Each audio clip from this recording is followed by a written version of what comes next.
This is NFL Plus, your game on the go. NFL Plus. Start your free trial today. The NFL Today on CBS is powered by Ram Trucks, built to serve.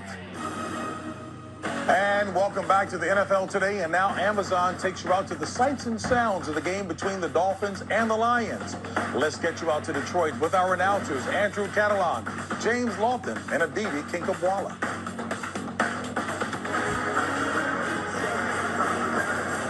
JB, thank you. Tua Tagovailoa tries to make it 2 in a row for Miami against former Dolphins interim head coach Dan Campbell and the Lions. And hi, everyone. Welcome to Week 8 of the NFL on CBS. Alongside the Hall of Famer James Lofton, I'm Andrew Catalan. Aditi Kinkhabwala joins us coming up. Tua Tagovailoa returned to the field last week. There was some rust after missing 2 games, but he produced a win over the Steelers. What did you take away from his performance? You know, it's funny to think that completing 60% of your passes, you're going to be called rusty. But Tua was so sharp the first 3 weeks of the regular season, completing at or above 70% of his passes in 2 of those games to start the season. And when I watched him play last week, I thought he was into the flow of the game. He moved around in the pocket enough to give his receivers time down the field. But remember, he's going up against his old head coach, who is a member of that Pittsburgh Steelers staff. So it was a tough assignment for Tua last week. A 4-1 record on the season, and statistically, Miami's offense does a number of things very well, but why aren't they scoring more points? Well, I think you have to factor into that equation right there that they played 3 quarterbacks during the course of this season early on. But when Tua has been in there, they've been their most efficient. So Tua is good luck for the Dolphins. Meanwhile, the Lions' offense is the healthiest they've been in weeks.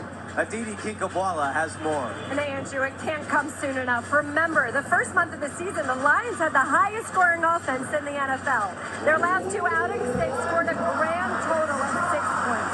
But as you said, leading receiver Amon-Ra St. Brown returns. He's out of concussion protocol and his ankle is better. Running back DeAndre Swift is also back after dealing with shoulder and ankle issues. Now, I talked to St. Brown after his warm-up. He said he expects no limitations.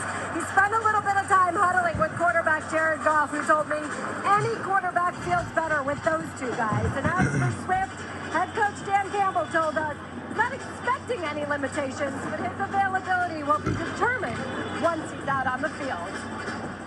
Aditi, thank you very much.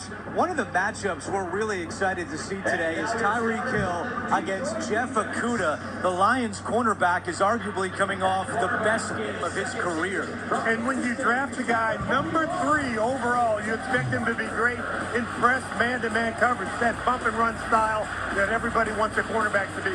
But with Jeff Okudah, you get a guy who's not afraid to be in a boxing match, to get in there and slug it out with big running backs and big tight ends and big receivers. So Jeff Okudah, he gives you the total package at that position. The Dolphins have not won in Detroit since Thanksgiving Day 2006. Could be a lot of points in this one today. Kickoff is coming up Halloween Eve on CBS. 60 Minutes travel